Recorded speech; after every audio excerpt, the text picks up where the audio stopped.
Welcome back, everybody. Dr. Kris is in the house. Dr. Kris Wusterhausen of the Resurge Clinic. How are you, Dr. Kris? Very good today. Very good. I enjoy these conversations because, there's just a group of us. We're not meatheads. We're not super health freaks. We don't run a bunch of marathons, and yet we do want to take control of our health. And it's like your voice is becoming our voice. You're helping us figure out all these little things that as we age, we deal with and they bother us. But if some of us don't know, there are things to do. And so it's nice to hear from you every week, Dr. Kris. Well, thank you. I appreciate that. That's very nice. Very kind of you to say. So peptides and age management, there's all these things going on. And we've been in this COVID stage. And I kind of joke that I got the COVID-15, not the COVID-19, but it's like the freshman 15. And where I literally gained 15 pounds because I was sitting around the house more. I was stress eating, I guess. And it's been a bit of a battle to try to let go of that. I'm sure I'm not the only one. Dr. Kris, tell us about it. Yeah, I was at a function the other day, and one of the ladies, she's really funny, and she said that she had gotten COVID-19. I said, "Oh, really? How'd you do?" And she goes, "Well, I got it right here." And she was talking about she really hadn't gained 19 pounds, but it's exactly like you say. I was having this discussion this morning with a new patient, and I think the vast majority of us have changed a lot of our lifestyles because of the pandemic. Just our normal being out and being active and doing things and going into a department store and walking around. Those are burning calories. Those are making differences. And in some ways you think we would have done better because if we're not going out to eat and those things, that we would be at home, we would be eating healthier. But I always kind of think that you're either all in on the health mode or you're kind of all out. And when we're in a pandemic and none of us were very happy about the situation, I think a lot of us made less than stellar choices with our diet. And also, even though we probably could have used that time to increase our exercise at home, I think most of us went the other direction and decreased it. And I'm speaking for myself when I did that. And I think that I'm speaking for those out there that may be listening, that the majority of us did the same thing during this pandemic. Yeah, sometimes when you're under stress, you check out and revert back to the old ways. And I wanted to remind everybody that these conversations are intended as educational, and that whatever we discuss today, that you should always consult your physician before changing your medical program. So some of the things that I guess that we deal with is how to start getting back, taking positive action, losing a little weight. What are some of the things that maybe we could consider, Dr. Kris? Well, I think the first thing, and it's a little bit off the path, but is making sure you've been vaccinated. I think that's a great place to start for everybody out there. I know it's still a little bit of a hot topic. Hopefully it's becoming not quite as hot as it was now that the vaccine's been out a little bit longer, and we're seeing that no one's dying from the vaccine, and that the studies are really showing that once you're vaccinated, your chance of getting a severe case of COVID is really, really low. So the first thing before we kind of institute these other things, I would recommend is, now that in Texas, anyone 16 and older can get the vaccine, no matter what symptoms or conditions that you have, is I would just encourage everyone to go get vaccinated. Just get it over with, get it done. It's going to allow you to travel safer, go out into the public safer. CD says that people who are vaccinated can actually get together. And so I just think it's an important thing not to forget about. And the other thing that I would really like to kind of mention before we kind of go into this is, so many of the patients or people even listening to us, I'm sure, have had COVID-19, actually have had it, not the weight gain necessarily, but actually had the disease of COVID. And, the studies that are coming out now are becoming more and more apparent that many of the people who had symptomatic COVID are struggling with post-COVID syndrome in some form or fashion.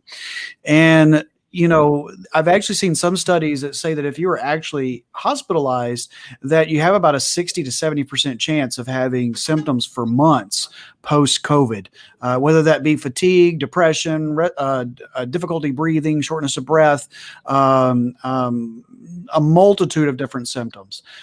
And even if you weren't an inpatient hospitalized, you're still seeing about a 30 to 40% chance of having some form of symptoms for weeks and months past COVID.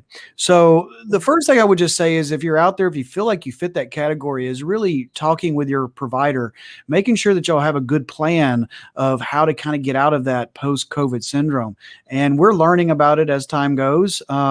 We haven't got it all figured out, but there are some things that your provider can do for you, in my opinion, for that post-COVID syndrome. I think a lot of patients are just kind of dealing with it, and I think they'd be better off if they were actually talking to their physician about it. Yeah, the post-COVID funk, there's the emotional side. Uh-huh. I was just kind of joking the other day, but because I spend a lot more time by myself, I've been doing these from home. I feel a little socially awkward, Right. Yeah. So I think all of us do that a little bit. We actually went to like I said, that get together the other night, and we realized it was the first time in over a year that we actually went to somewhat of a normal event, and it felt very awkward for the first couple hours. Like, how do we interact here? This is very different. So it's kind of nice though that we're finally starting to enter back into some realm of normalcy. So there are some things, again, I keep seeing a lot of things about vitamin D floating around, and how vitamin D it's more of a hormone than a vitamin D, that there are just these other news stories I'm getting about some vitamins and stuff. So talk to us a little bit about what you think. Yeah, so it's funny you say that. I always tell my patients that I wish it was hormone D, but it's not. It's vitamin D.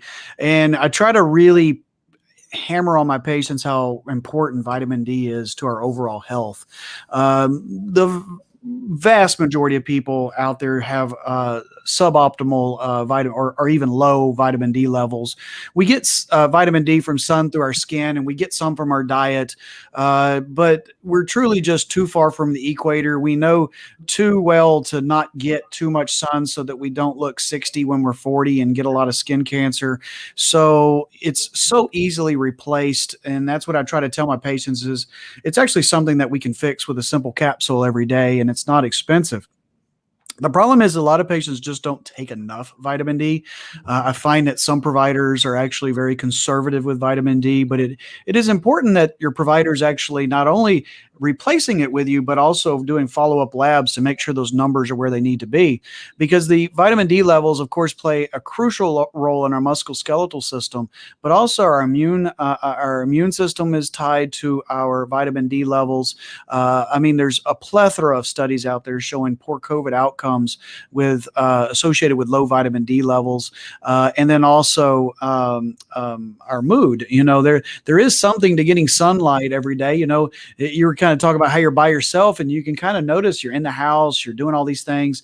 We just feel better when we go out and get a little bit of sun. Of course, I always say, as the aesthetic side of me, I don't want you getting too much sun because I also don't want you getting aged by the sun. So we can kind of accomplish that with the vitamin D. One of my patients this week had a great question that she asked me, and I hadn't actually thought of this until she asked it. And she goes, "I'm vaccinated, and I've had COVID, and now I'm vaccinated. Should I still continue all this stuff, or can I stop it now?" And I said, well, really and truly, we should be doing this all the time. We just got our pants scared off of us by some people by COVID. And so we started actually taking our D and our C and our zinc. But these aren't bad things that we should be doing all the time, because as we leave the pandemic, then we're going to actually come back to our normal diseases and, flus and different viruses. And so as you and I always talk about, we should always be working towards trying to modulate our immune system as best we can. So vitamin D is very, very important. And in my patients, I usually recommend between 5 to 10,000 units, international units a day, whereas so many people take 1,000 units, maybe 2,000 international units. It's just not enough for most patients. Really hard to take too much vitamin D. And so I just think that talking with your providers about that is very important. But as we're, the timing of all this is perfect. It's spring. The weather is turning to good. We can get outside. It's not too hot. It's not too cold. And so when patients are trying to figure out, how do I start getting some of this weight off? How do I start kind of getting out of this funk? The first thing it starts is just trying to get active again. Finding the biggest thing with exercise is doing something that you actually like. If you don't like it, you won't stick with it. I promise. So you have to find some form of exercise that you somewhat enjoy, like a guy who loves to cycle, then great, get after it. That's great. I personally, I can't stand it. So, I tried it. I went and bought a bike and spent like $2,000. And I think I went twice and like, this makes my butt hurt. I ain't doing this. And so I couldn't walk for a week after that. I was like, no, this isn't for me. So finding what you like to do, but really and truly, the actually getting the weight off all goes back to what we always talk about is nutrition. As one of my weight loss consultations this morning was about, she's an active exerciser, but she was having some difficulty losing weight. And as I said, it's all about your nutrition to lose weight. Exercise, not much of an effect. Some, but not much on actually losing fat cells. That goes all the way back to all those tricks that we've talked about in the past on these podcasts. If you actually want to get the weight loss going. So it's just a perfect time and we can start breaking it down if you want to, but it's a perfect time to kind of get back out there, get reacclimated. Maybe there is that actual trip that's going to occur this summer that you didn't get to do last year. We didn't have really a swimsuit season last year. And I always find that even the men, heck, I know if I'm going to go to Mexico and have to take my shirt off, I'm going to do a little bit better, versus if I'm not going to have to do that. And I think that's the mode a lot of us were in last year. So I started looking for an excuse to get out and do a little more exercise now that it's warming up, get some sun. So I've been walking my dog, but it's like the last couple of days I felt a little bit foggy and groggy, and I wondered what's wrong with me. And I realized that maybe I'm having a little bit of allergies. I normally don't have this, but I noticed like the back of my throat's real dry, and I'm sneezing a little bit more. So that's going to be in play as people get out and get more active. Sure. Yeah. What do you have to share with us? Well, so one thing I like to try to tell patients, if you start to notice that you have what you believe to be allergies, is get one of the really cool apps that they're out there. You can actually just go to your app store and put in allergies, and there'll be a plethora of different apps. And when you're feeling like that, actually look, because you tag it to your location and see what's blooming, what's high. And as time goes on, and as you start to look at that over and over, when you have that scratchy throat, little congestion, maybe some sneezing and runny nose, you might start to notice a trend like, oh, wow, every time I look at this, it's, mountain cedars high or whatever. You certainly can go to the allergist and get the fancy testing, but many times we can figure this out on our own just by watching these apps and seeing what's going on. Like I know I'm mountain cedar and cottonwood. If I would be smart enough to actually just start my Zyrtec prior to when it starts to go up, but I'm hard-headed. I wait for the symptoms to occur. Not the way we're supposed to do it, but I'm a hard-headed physician like a lot of other just people out there, hard-headed, that is. And so, but really and truly, I think it's just realizing that there are other things that exist in our atmosphere. It's not just COVID, that we can and just have good old allergies. As one of my patients, I think sarcastically said, all the other illnesses have not disappeared. They're still there. And so this is, spring is the most common time for allergies start to flare. We are in the panhandle where you're at, and in North Texas is the highest allergen capital in the country. Wow. So a lot of people don't understand that. We deal with that a lot around our area because I saw something the other day, or actually listened to it on the radio. They said over 60 to 70,000 Californians are relocating to the Metroplex per quarter right now. And so these poor Californians, they come to Texas and they've never been exposed to the stuff that we have in Texas. And then we see them in our clinic and they're like, I'm dying. And it's like, welcome to Texas. So, it's just a matter of dealing with those things. The good news now with allergies is that so many of the things are over the counter. All those prescriptions that I used to have to write for patients, your Claritin, your Zyrtec, your Allegra, they're over the counter, your Flonase and Nasonex nasal sprays over the counter. So, really and truly, most of the stuff besides steroids and some specialty nasal sprays are over the counter these days. So one of the things that I've been doing since you and I started talking, it's been about 6 months, I started doing intermittent fasting more regularly. So I've developed a habit, and it's a lot easier now. And the weight is coming off slowly, but it's something that takes time to do. And I just really want to tell you that I think that it's made me have more energy. I've lost weight. It's just gotten easier, and it's not that big a deal, but it makes a big difference. It's a huge difference. And in my opinion, unless you're an insulin using diabetic, or maybe just a diabetic, that would be something that I would have to talk through it with my patient. Other than that, I can't come up with a good scenario why someone cannot intermittent fast. They might think they can't, but that's just getting through that barrier. To me, it's like when patients come and they say, I want to lose weight. And I say, okay, do you drink soda? Yes. Well, you got to cut that out. Well, I can't cut out soda. Well, then you can't lose weight. I mean, that's kind of the way I've become with intermittent fasting. Like, okay, I'm not willing to intermittent fast. Well, I don't know that I can fully help you because it's such a tremendous biohack to the metabolic system in order to get you lose weight.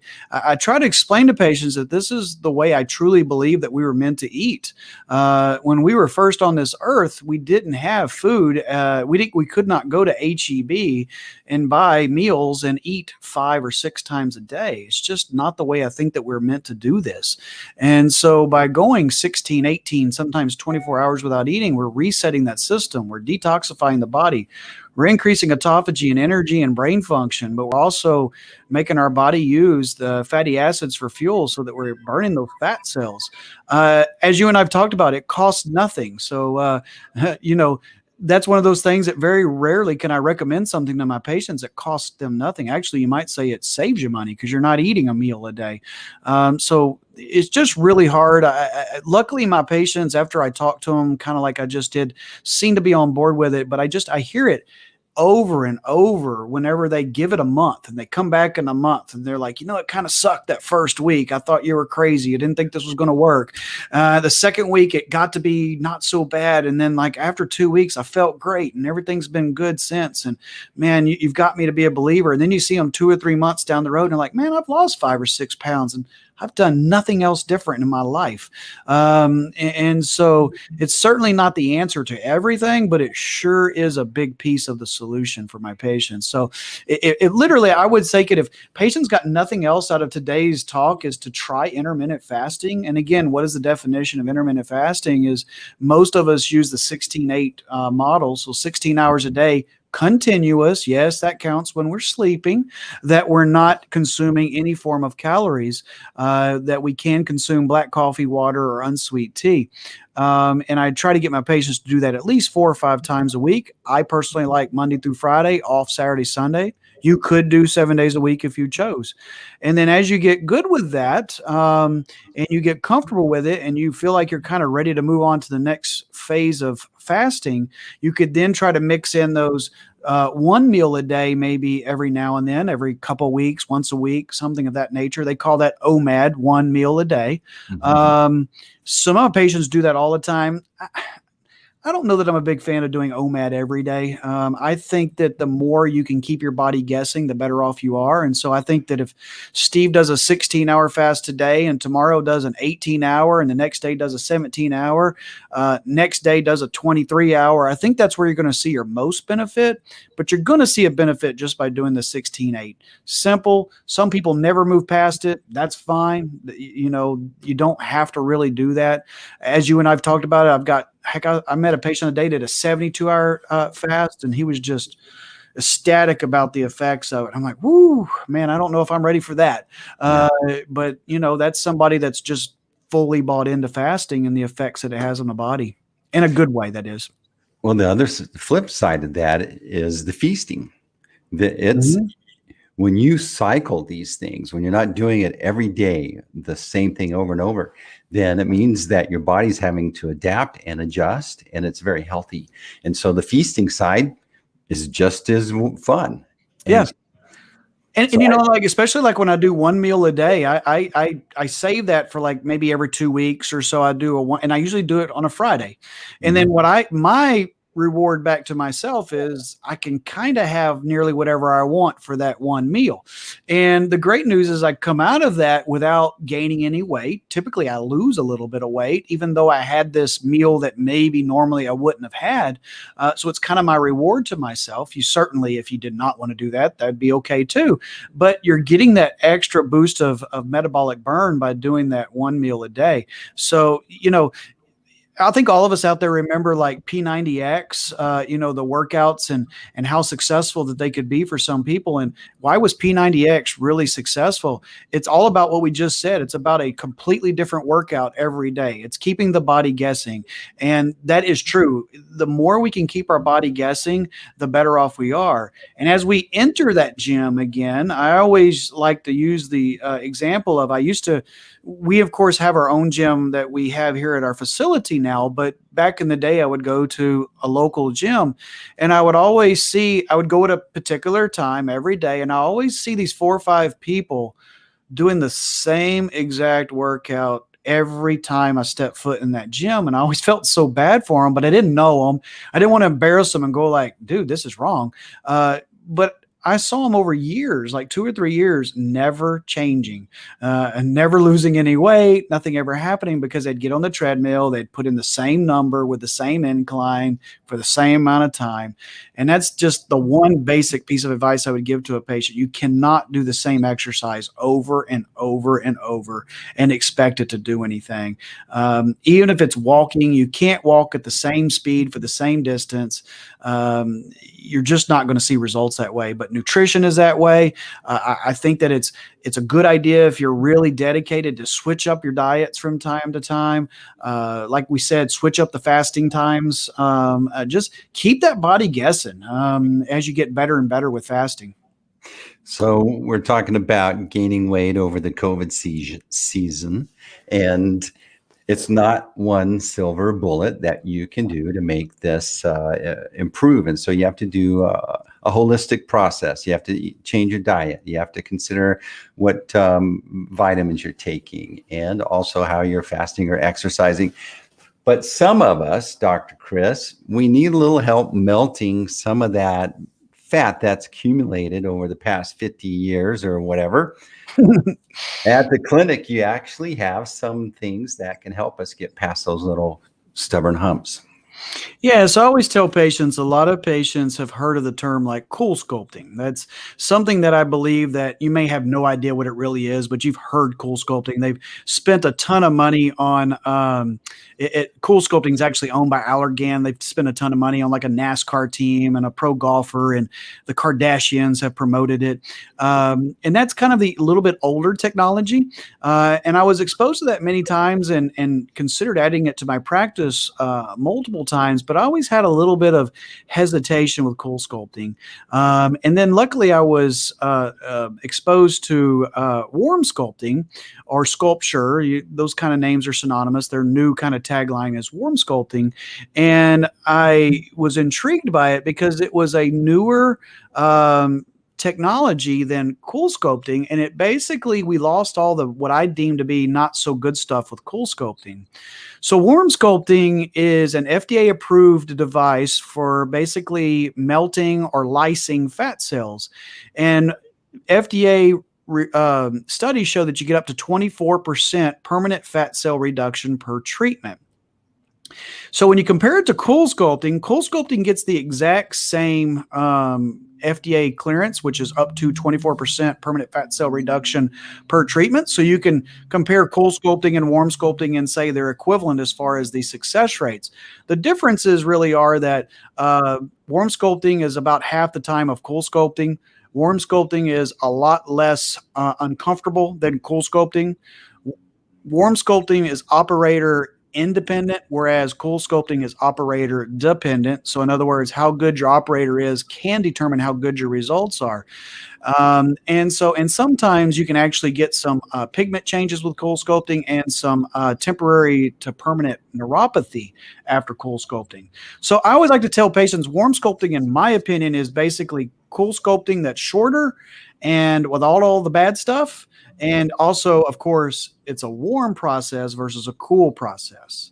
So warm sculpting is indicated. So it's the one thing I do. The one thing that is I like my patients to understand, though, it's not for the patient that needs to lose 20 pounds. Okay, this is for the guy or girl who is got problem areas, and despite nutrition and exercise, can't get those spots to get to where they want them to be.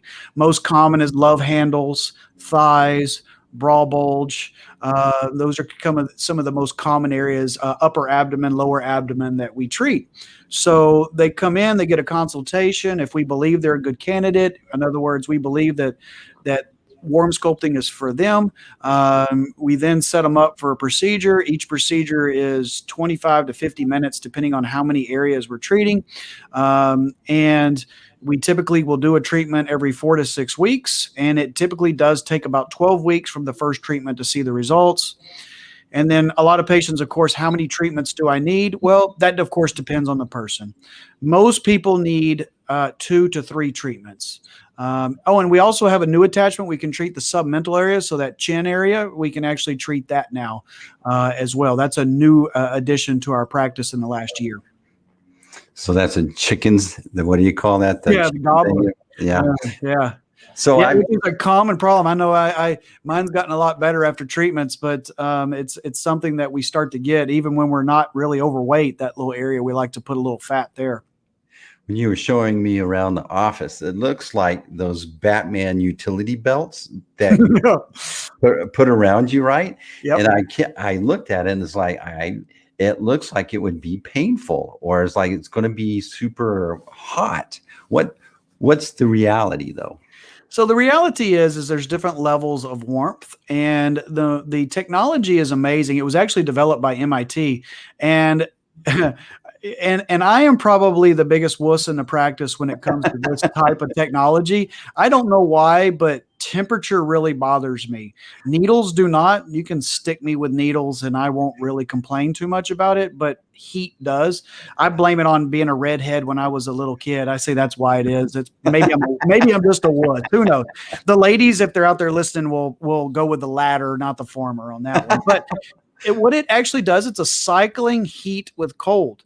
And so you'll notice that it actually starts and it kind of builds, and it's funny when it starts to get really warm and to the point to where you think I can't take this, the machine immediately switches to cold for about 10 seconds. And as soon as it goes to cold, it's completely pain-free. And then that cycles for a few seconds and then back to heat.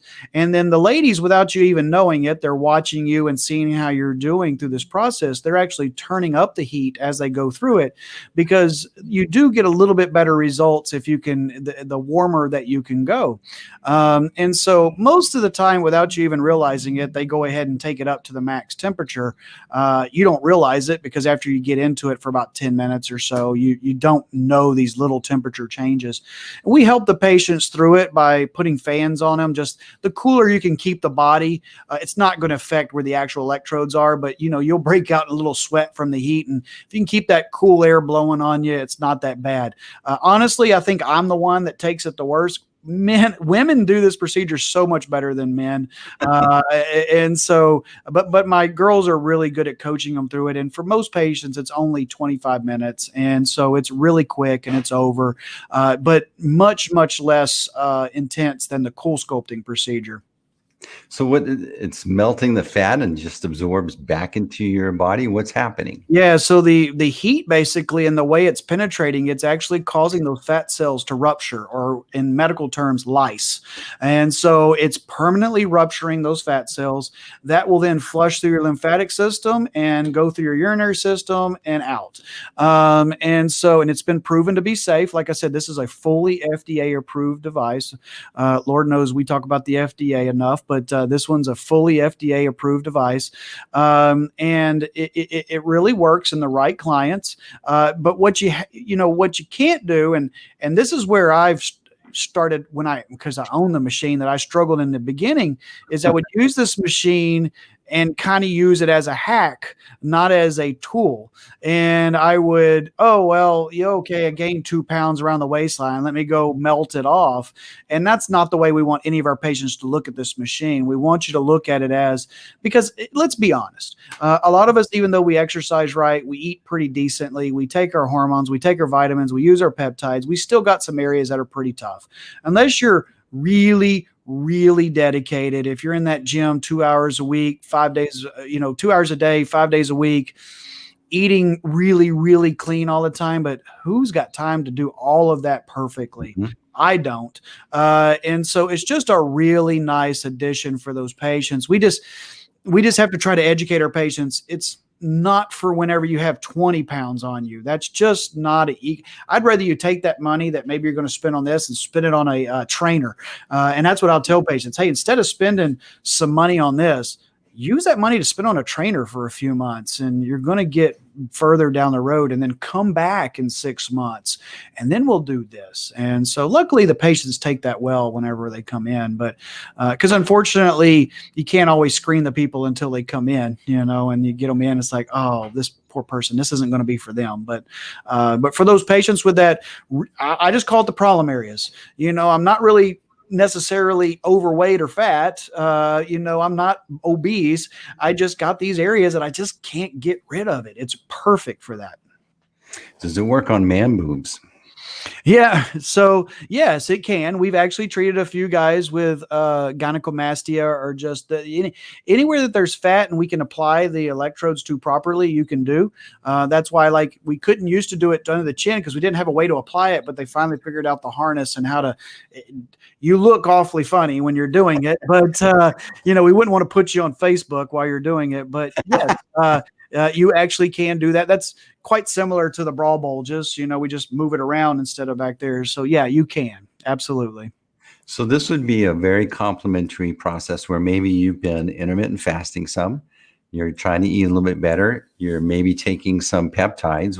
What peptides would generally be associated with this if you were doing a holistic way to approach this?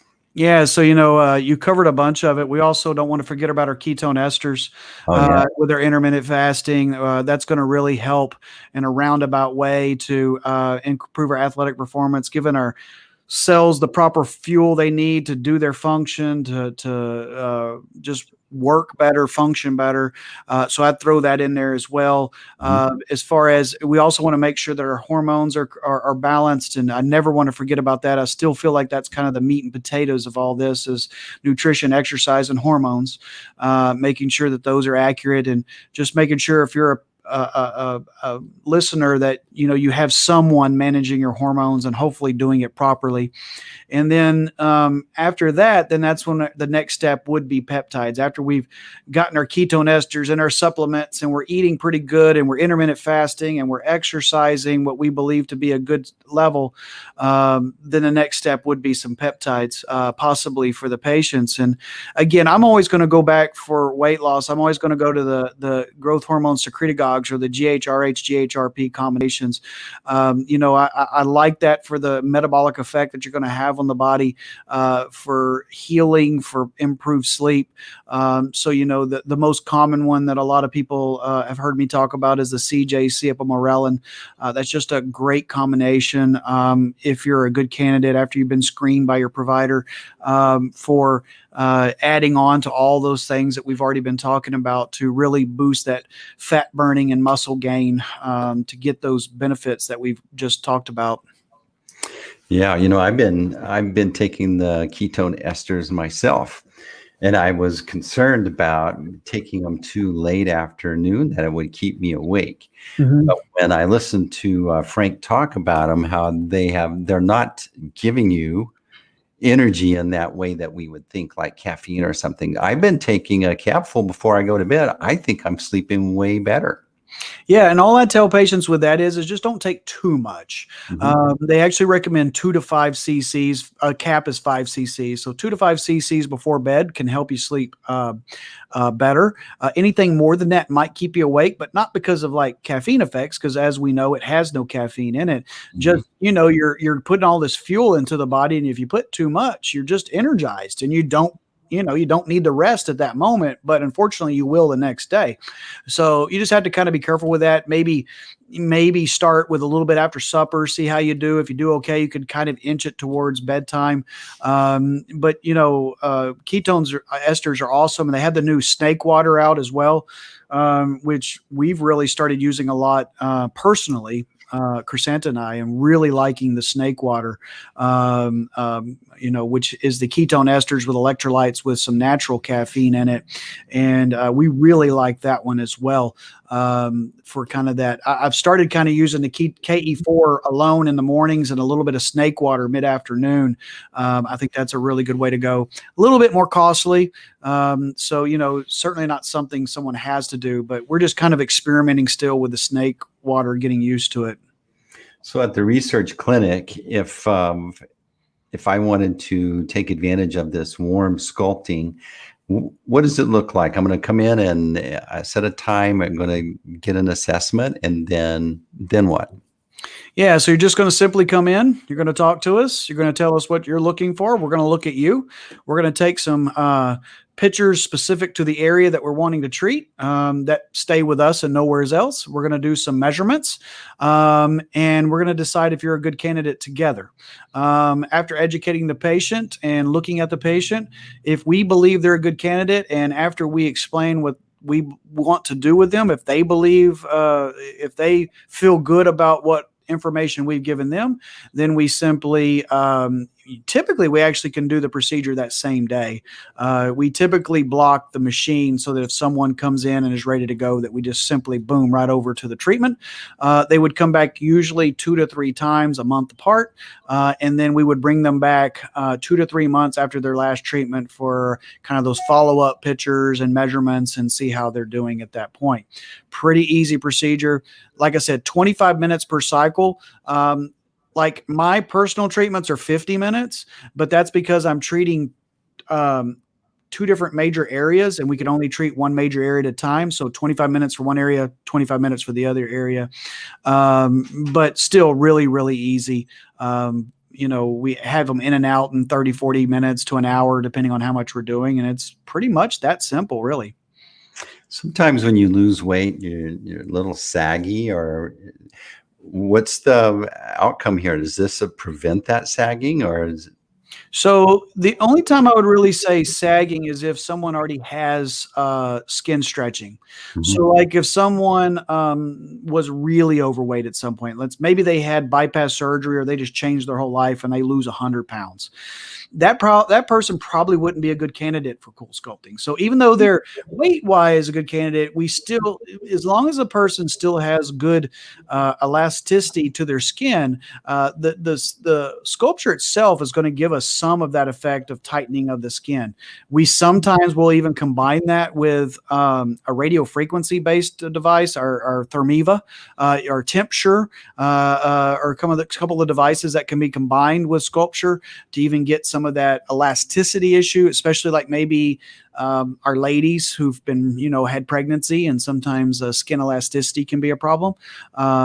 We can certainly sometimes look at that as well. So those type patients, we just have to bring them in, kind of look at them, kind of give them an idea of what we're thinking. I mean, you're really going to kind of fall into the category, is this surgical only? Can we help it? Or do we actually probably need to concentrate more on just getting our nutrition or exercise in check for 6 months and coming back? Those are typically kind of where we position those patients. I mean, there's certainly some patients, unfortunately, it's just a surgical thing. Somebody goes and loses 150 pounds. To be honest with you, probably they're going to need to get a tummy tuck if they want to fix it. So we by no means try to act like sculpture fixes everything. The one negative of sculpture is that it's for a specific type of patient. Yeah, and so the FDA and other ethical reasons, you have to be very general in your discussion here, because yeah, you just want to make sure that these conversations are educating people and not really diagnosing, and the live streaming while diagnosing. But Yeah. there are other things that this could complement in a process, is what I'm seeing, and that you're not approaching with just one thing that's a one silver bullet's going to fix everything. Most of our sculpture consults are current customers. They're current customers that have gone on a journey with us, and they've gotten to the point to where they feel like they've kind of maxed everything out, and this is just a problem area that they just can't get rid of. And I use it not only because I own it, but because I'm that kind of a person. There's just certain parts of my body that and I will admit I'm a little bit vain. I want those areas to look a little bit better. I feel like I deserve that. I feel like I work hard enough on my diet and exercise to get that. But our bodies, as we get a little bit older, they can fight us a little bit. And so luckily we have some of these technologies. It's just another tool in the toolbox, as you'll hear me say a lot. We've already covered a lot of the tools: nutrition, exercise, ketone esters, supplements, hormones, peptides. All tools in our toolbox. We don't have a toolbox that only has a hammer in it. We've got lots of different things, and that's what we're trying to do with our patients. Well, I think one of the advantages with you, Dr. Kris, is that you're like one of us, that you're using these things, you understand what you're talking about, you've exposed yourself, so it's not like you're prescribing or directing us onto something that you haven't done yourself. I pretty much have used everything in my office except for I have not done vaginal rejuvenation. So, I will not claim that one, but everything else I believe in my office I have done. And so I actually just was talking to a physician last night about peptides actually, and he called me and we had a good about 30-minute conversation. And I basically said, if you haven't tried it yourself, you can't really help someone else with it. You have to try these different things and know how they work, know what kind of side effects can occur, so that you can explain it to patients better. So on that last point there, I'm curious of what peptides some physicians might consider when people are experiencing allergies.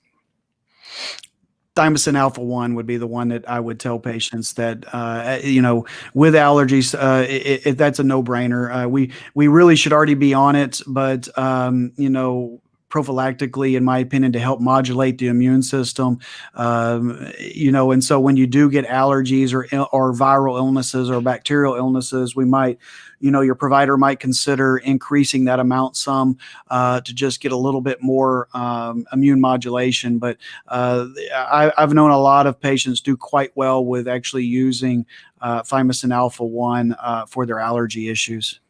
All right. Well, this has been a great conversation, Dr. Kris. I've learned a lot today, and I guess we're going to have another conversation in a week. Yes, sir. That's the plan. All right. We're going to keep attacking the COVID-15 like the 15 on the next couple of episodes. So everyone stay tuned. This has been Peptides and Age Management with Dr. Kris of the Resurge Clinic. You guys can reach out to the Resurge Clinic. Website's on the screen here, theresurgeclinic.com. And if you're not in the area, then Dr. Kris can help you get connected with someone, hopefully in your area, that can help you learn and take advantage of some of these therapies we discuss. Any last words, Dr. Kris? Nope, just it's supposed to be a beautiful weekend in Texas, so go enjoy it. Get out and be active. All right. Well, that's a wrap, and we'll see you next week.